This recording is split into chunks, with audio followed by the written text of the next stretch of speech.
The first major application of containment policy came in 1947, when both Greece and Turkey became destabilized.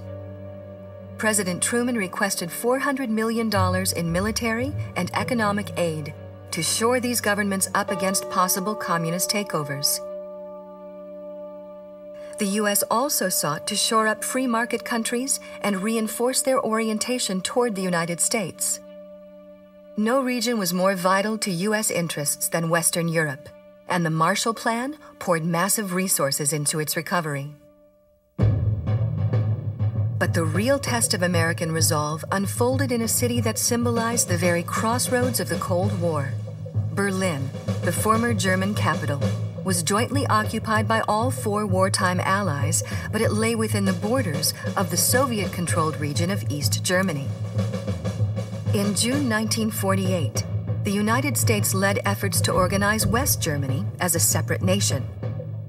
Stalin responded by blockading all highway, rail, and river traffic into Berlin, cutting off its more than 2 million inhabitants from food, fuel, and vital supplies. Harry Truman had a series of choices. The U.S. military commanders advised Truman to try to fight their way through that blockade, which could have led to really dangerous military confrontation. Truman could have ignored it and essentially said, so let them have Berlin. We got the rest of Germany. What he decided to do instead was a third option, which was try to fly over the blockade. I made 208 flights from November around to May or June of '49. Now remember, these were 4-engine airplanes. They carried a load of 10 tons of whatever.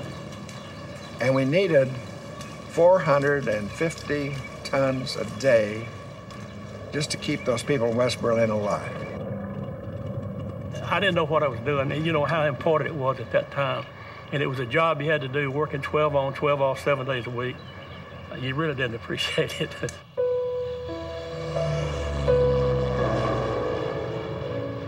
The only reason that I felt halfway decent about it was I was so mad at the Russians for doing this, and those little kids, those little hollow-eyed kids. So I felt like, well, if we can save those little varmints, and when they grow up, they're going to be pro-American. The Berlin airlift marked a very high point in American Cold War history. It was an incredible technological achievement. And when Stalin saw that the airlift was working, he sent out signals to the United States that he was ready to talk about this, and he lifted the blockade.